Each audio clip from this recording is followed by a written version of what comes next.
Vatimpana etni pasteur Barbier Christina. Raha latsaka ao am-ponao ny fahendrena, ary amin'ny fananao ny fahalalana, dia hiaro anao ny fisainana mazava, ary ambona anao ny fahalalana. Amen. Vavaka isika Tompoko. Manetry tena dia manetry tena eto anatrehanao ray zanaka fanahy masina tsara indrindra. Lehibe tokoa ianao ary tsy takatry ny saina ny falebiazanao sy ny hery fahefana anananao. Nomenao zao maraim-baovao zao, manambara tokoa fa tsisy zavatra tsy hainao. Ka na dia manisy ny volondoanay aza, hainao tsara izany. Ray masina tsara indrindra. Izany hoderana ianao.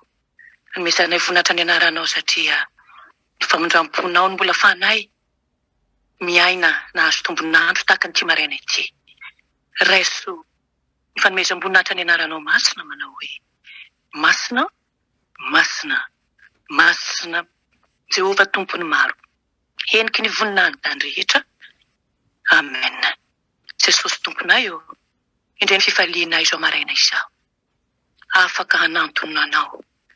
Hanantona ny seza fiandriananao ampanetry tena. Ary dia misaotra anao satria tsisy afaka manantona ny ray tokoa afa-tsy amin'ny alalanao. Mamindra fo Jesosy, mamela anay ianao satria dia mpanota tsy mendrika. Na iantso ny anaranao masina. Sasao Tompo, Diovy Tompo, avela elo ka ahazo indray ny famelan-keloka avy aminao amin'ny tsy maraina ity. Irao ny fananao mahery, irao ny fananao masina kehitriny. Anazavanay indray ny lalana tokony alehanay. Irao ny fananao masina kehitriny, ampahery anay. Ity mpanomponao, manolo tena ho anao ankehitriny, manaiko fitaovana ho ampiasanao. Sajerena Tompo ny fahalemeko, aoka tsy ho zao ny hoen'ny olona, fa ny teny masinao avy aminao. Ampaherezi ny tsirairay avy Jesosy aho, fa atombotra ny andro, atombotra ny fotoana. Eny Tompo, vokisy teny somafa izao. Amin'izao maraina izao makivaky izao tontolon'andro izao. Saotra Jesosy aho, ka io ary ny teninao. Amen. Mbola mpitombona amintsika lalandava ry havana ny fahasoavana ombam-piadanana avy amin'Andriamanitra ray amin'ny alalan'i Jesosy Kristy tompontsika, ary koa ny fampiresana miaraka amin'ny fanahy masina. Miarabantsika araka an'izany fiarabana apostolika izany ho antsika tsirairay avy mpianakavy ny finoana anatrika indray izao maraim-baovao izao. Tsy veromaina tsy akory ny fikelezanareo ainao amin'ny Tompo, ka dia ataovy ho fifalitsika izany mbola afaka manantona an Jesosy amin'ny alalan'ny fianoana ny teniny izany. Eny ry havana, araka ny lohatenin'ny fampianarana tokoa hoe tsisy zavatra tsy hain'Andriamanitra. Ny zavatra rehetra dia hain'Andriamanitra atao avokoa. Koa dia azokafantsika ny baibolitsika filazantsara soratan'ny Marka toko 10:1-7 ka hatramin'ny 7:20. Marc chapitre 10 verset 17 à 27. Marc chapitre 10 verset 17 à 27. Rehefa hita izany, vakina amin'ny anaran'i Jesosy Tompo ny teny manao hoe, ary noho vao nivoaka nankeny an-dalana Jesosy, dia nisy olona anankiray niazakazaka nanantona ka nandohalika teo anatrehany. Ary nanontany azy hoe, mpampianatra tsaro, inona no ataoko andovako fiainana mandrakizay? Ary hoy Jesosy taminy, nahoana no ataonao hoe tsara? Tsy misy tsara fa tsy ny iray ihany dia Andriamanitra. Fantatrao ny didy hoe aza mamono olona, aza mijangajanga, aza mangalatra, aza mety ho vavolombelona mandainga, aza manambaka, manajany rainao sy ny reninao. Ary hoy izy taminy, mpampianatro, izany rehetra izany fa notandremako hatry ny fony aho mbola kely. Ary Jesosy nijery azy tsara dia tia azy, ka nanao taminy hoe, diso zavatra iray loha ianao. Mandehana, amidio zay rehetra anananao, ka omeo ny malahelo, dia ananarakitra any an-danitra ianao, ary avia anarakay. Dia nanjombona tery ny tarehiny tamin'izany teny izany, ka niala tamin'ny alahelo izy satria nanana harena be. Jesosy nijerina ny didina ka nanao tamin'ny mpianany hoe manao ahoana no nihasarotry ny hidiran'ny manan-karena amin'ny fanjakan'Andriamanitra, ary ny mpianatra dia gaga tamin'ny teniny. Fa Jesosy namaly indray ka nanao tamin'ny hoe anaka, manao ahoana ny hasarotry ny hidirany matoky ny hareny amin'ny fanjakan'Andriamanitra, moramora kokoa ny hidirany rameva amin'ny vody fanjaitra noho ny hidirany manan-karena amin'ny fanjakan'Andriamanitra. Dia talanjona indrindra izy ka nanao tamin'ny hoe iza indray no azo vonjena. Fa Jesosy nijery azy ka nanao hoe raha amin'ny olona dia zavatra tsy hainy izany, fa tsy mba tahaka an'izany amin'Andriamanitra, fa ny zavatra rehetra dia hain'Andriamanitra. Amen. Ray masonao, manamasinana eo amin'ny fahamarinana, ny teninao ny fahamarinana. Amen. Tovolahy mpanan-karena anankiray eo amin'ny heriny sy ny fakingan-tsainy feno, mpivavaka tsara koa izy io raha ny toetra ivelany no jerena, satria matanjana ny lalàna momba ny fitiavana aminy izy. Izany no ambarany tantara eto fa nanantona an' Jesosy, nanontany azy izay tokony hataony handovany ny fiainana mandrakizay. Natoko tena fatratra mantsy izy, fa ho ainy sy azonao atao tsara ny miezaka hahazo ny fiainana mandrakizay. Kanjo indrisy zavatra iray loha no nahadiso azy.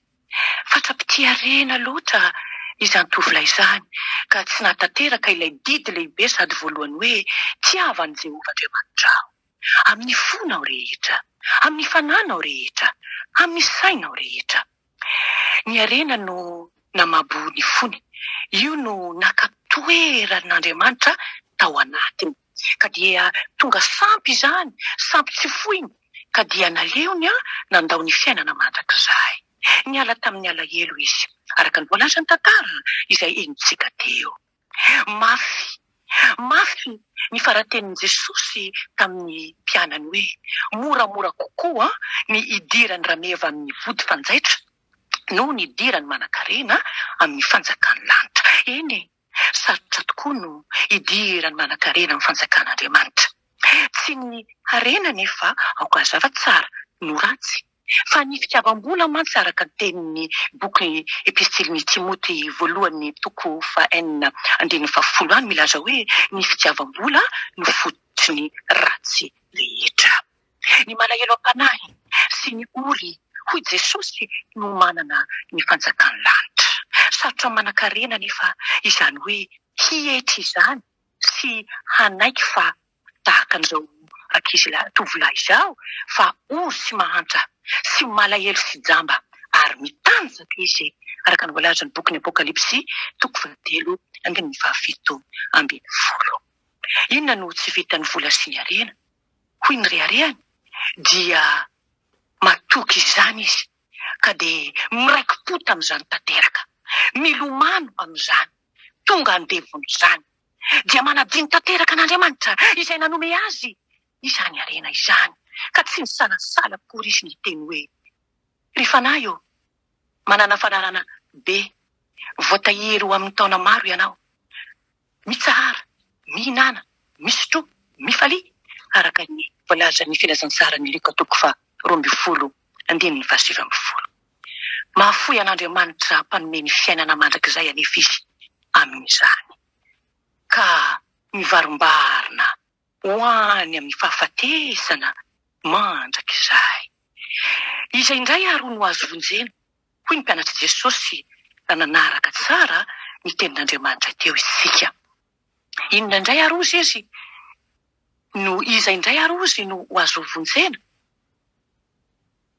Araka ny voalazan'ny mpianatra Jesosy, raha ny manan-karena no tsy tafiditra amin'ny fanjakan'Andriamanitra, raha amin'ny olona dia izao hoy ny ten'Andriamanitra eto dia zavatra tsy hainy izany hoy Jesosy. Fa tsy tahaka izany ny amin'ny Andriamanitra ry havana, fa ny zavatra rehetra dia hain'Andriamanitra. Ny hevitry n'olombelona manko dia manandratra mandrakariva ny herin'ny tena, ny fahaizana, ny voninahitra, ny fahefana, ny vola, ny harena ho mahavita zavatra, tsy amin'ny nofo ihany fa na dia amin'ny ara-panahy koa aza. fa indren'olombelona izany. Fa fahadalàna kosa eo anatrihan'Andriamanitra. Tsy mahay mamonjy tena ny olombelona ry havana. Tsy afaka hiditra na oviana amin'ny lanitra amin'ny heriny sy ny fahaizany samy irery ny olombelona. Fa efa toy ny olona tsy mahay milomano latsaka ao amin'ny ranolalina. Karakaraky ny ikofokofohany ao anatin'ny rano ao hamonjy tena no vao maika hiletehany any amin'ny lalina indrindra. Andriamanitra kosa no mahay ny zavatra rehetra, indrindra fa ny momba ny famonjena. Ary efa nanao sy nahavita izany famonjena izany amin'ny alalan'i Jesosy Kristy avy any Nazareta izy. Efa vita ny famonjena. Hoy Jesosy tamin'ilay tovolahy naniry andovany fiainana mandrakizay, amidio ozy izy ny fanananao ka omeno malahelo dia hanana rakitra any an-danitra ianao ary evia hanaraka ahy. Izany teny izany tsy mampianatra ny fafoizan-karena sy ny fanaovana asa soa ho fahamendrehana manokana hidirana ho fanjakan'Andriamanitra. Tsy ry havana, fa fantatry Jesosy kosa satria nijery azy tsara izy ka tia azy araka ny vakiteny teo. Fa ny arena manko no vato misakana ity tovolahy ity, tsy ho mpanaraka an' Jesosy Tompo. Io no tiany sy itokiny mihoatra noho n'Andriamanitra araka ny teny voalaza teny ambony, ary tsy maintsy arodana tanteraka izany. Ary dia asaina mijery an' Jesosy sy tarihana hanaraka azy izy. Satria ten'Andriamanitra tokoa manko milaza hoe fa toy izao no itiavan'Andriamanitra izao tontolo izao. Nomeny ny zanan'ilay tokana mba tsy ho very izay rehetra mino azy fa hanana ny fiainana mandrakizay. Niraiki-po loatra tamin'ny hareni-tany anefa ilay tovolahy, ka tsy afaka isaina sy hikatsaka ny haren'ny lanitra. Diso zavatra iray loha izy araka ny soratra masina, ka diso lalana tanteraka. Tsy nahazo ny fiainana mandrakizay izay niriny ho azo. Ankehitriny anefa ry havana malala izay miaino no maraim-baovao. Tsy ny harena ihany anefa no mety ho vato misakana ny olombelona tsy andovan'ny fiainana mandrakizay, fa ny zavatra rehetra izay tiany sy ifikirany mafy mihoatra noho n'Andriamanitra, toy ny filan'ny tany, fafinaretan'ny nofo, voninahitra sy laza amin'izao fiainana izao, ny fomban-drazana, ny vady aman-janaka, ny havana, ny ray aman-dreny, eny na ny aina ara-nofo koa aza, ny fitiavana, indrindra ny fitiavana ny tanora izay vao manomboka mitsiro fitiavana, dia betsaka indrisy manjaketsy manafoy an'Andriamanitra noho ny fitiavana. Fa inona moa ny soa azony olona raha mahazo izao tontolo izao izy kanefa very ny ainy? Fa izay mahavery ny ainy no mianko hoy Jesosy no hiaro izany ho amin'ny fiainana mandrakizay. Andriamanitra no mahay ny zavatra rehetra momba ny famonjena. Vitany ao amin'i Jesosy Kristy izany mbola verina indray. Vitany ao amin'i Jesosy Kristy izany famonjena izany. Ary nomeny maimaimpona ho an'izay mino azy. Fa Jesosy manko no lalana sy ny fahamarinana ary ny fiainana. Izy no fahazavany aina. Ary izay manaraka azy tsy ho diso lalana fa ho tody soa tsara ao amin'ny fiainana mandrakizay. Tariny izao filazantsara izao any sika kehitriny hanetry tena tanteraka ao ambanin'ny tana maherin'Andriamanitra, mba tsy hijery ny tenantsika intsony na ny fahaizantsika na ny herintsika, fa tsy mahavita na inona ho famonjena izany. Tariny izao tenin'Andriamanitra izao sika ry havana, handiny tena fantatra ka hamantatra tsara amin'ny alalan'ny tenin'Andriamanitra sy ny fanahy masina izay vato misakana. Antsika tsirairay avy tsy handova ny fanjakan'Andriamanitra. Hoy ny fanontaniana hoe inona ary ny vato misakana amiko sy aminao mbola ankehitriny tsy ahafahantsika handova ny fanjakan'Andriamanitra. Ary ampirisena fantatra isika hanana fandavan-tena handrodana izany vato misakana izany. Ka dia na dia tsy foitsika aza izany satria mafy tokoa ny misaraka amin'ny zavatra tiana. Tsy mora izany. Tsy mora izany. Ary dia sarotra izany. Indrindra ny hoe hitodika amin'ny Jesosy irery ihany. Hananaka sy hino azy ho mpamonjy ny fiainantsika. Fa Kristy Jesosy voaomby tamin'ny hazo fijaliana no herin'Andriamanitra sy fahendren'Andriamanitra mamonjy izao tontolo izao. Hoy Paoly ao amin'ny Korintana voalohany, toko voalohany, andininy 4:20. Ao amin'ny Kristy Jesosy afaka no amonjen'Andriamanitra izay rehetra mino, na mahantra io, na manan-karena io, na avy aiza io, na avy aiza io. Fa tsy misy fanameloana mantsy ho an'izay ao amin'ny Kristy Jesosy. Hoy indray Paoly ao amin'ny Romanina toko 8 andininy 1. Fa fiainana mandrakizay no omen'Andriamanitra antsika ao amin'ny zanaka izany fiainana izany. Ho tahina ny teny amin'ity sisa ity dia aoka antsika hiavana hibanjina ny fiainana mandrakizay. Fa zava-poana sy mora levina ny eto an-tany ndao indray hikatsaka ny hareny lanitra. Aza rery ny voninahitra atsika kosa ny fitiavana an'Andriamanitra mihoatra noho zavatra rehetra. Aleluia. Amen. Vavaka sika tompoko.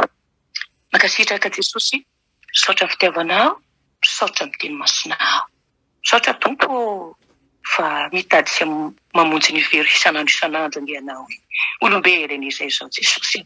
Misy tokoa lalana matetika everina efa mahitsy kanefa dia lalana mizotra mitondra anay anefa fahaverezana izany Jesosy. Noho ny ty zavatra ny tany ity, noho ny zavatra eto amin'izao tany sy tontolo izao izao. Jesosy malalo mamindrafo aminay tompo. Mamindrafo aminay isanandro Jesosy. Tsy manatateraka ny sitraponao angezay izao Jesosy. Maro ny zavatra mbola fikerinay mihoatra noho ny ianao mpapontsy malala. Hitanao zany, miariary eo anatrehanao zany, mangataka ilay rano soa anadiovana isanandro, anadiovanao anay isanandro Jesosy malala ho araka ny teninao. Avazoko isa-maraina ny famindram-poko aminareo. Taio ny tsirairay Jesosy. Anapa-kevitra izahay tompo. Fa hifidy ianao olohany amin'ny zavatra rehetra. Ianao no matimatesa anay. Mba aoka tokoa, ianao no antom-pivelomanay.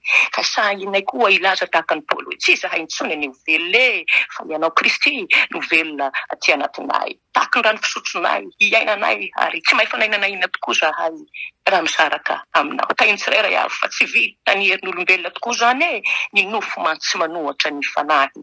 Fa tsy nomenao fanahy oso zahay Jesosy, fa fanahy mahery ahafahanay tompo manohitra ny zana-tsipika rehetra lefa nilay ratsy indrindra ny fakapanahy Andriamanitra.